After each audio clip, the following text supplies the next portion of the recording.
ఇప్పుడు అక్కడ మీరే అన్నారు ఇప్పుడు మిగతా బాధితులని, మరి అదే మస్తాన్ సాయి ఓన్లీ ఒక అమ్మాయి ఇద్దరు అమ్మాయిలు అని మీరు అంటున్నారు. మరి అందులో ఉన్న వైఫ్ వాళ్ళ గర్ల్ ఫ్రెండ్ ఇదే అయితే మరి మిగతా బాధితులు ఉన్నట్టే కదండి. మరి ఆ బాధితుల్ని బయటికి రమ్మనండి, బయటకు వచ్చి చెప్పమనండి, నేను కూడా ప్రూవ్ చేసుకుంటాను. వాళ్ళే నాకు ఫోన్ చేసి ఆ వీడియోలు డిలీట్ చేయాలి లావణ్య, ప్లీజ్ ఆ డిలీట్ చేసేదానికి నువ్వు హెల్ప్ చేయి, ఎందుకంటే వాడు ఎంత సైకోనో మాకు తెలుసు. అండ్ చాలా మంది అమ్మాయిలు వీడి దాడి తట్టుకోలేకే ఫారెన్కి వెళ్ళిపోయారు. ఒక 4 అమ్మాయిలు ఫారెన్లోనే ఉన్నారు. వాళ్ళెవరి పేర్లు నేను చెప్పదలుచుకోలేదు.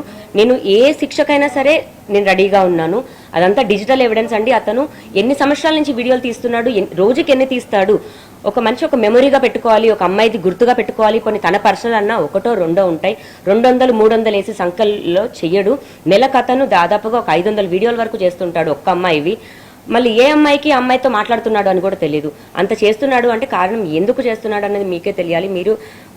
మీరు లావణ్యం గురించి కాకుండా మస్తాన్ సాయి వీడియోలు ఎందుకు చేస్తున్నాడు దయచేసి ఒక క్వశ్చన్ అడిగితే ఆ రోజు లావణ్యది ఏం లేదు అని అర్థమవుతుంది.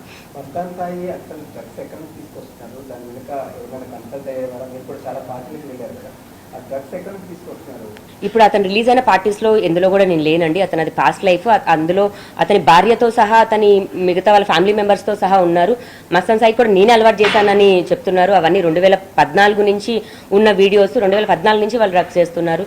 మొన్నటికి మొన్న 150 130 గ్రామ్స్ ఎంతో తీసుకొచ్చి మా ఇంట్లోనే పెట్టాలి అని చాలా ఆడియోస్ వచ్చాయి. మా ఇంట్లో ఎలా పెట్టాలి, ఎలా ఇరికించాలి అని.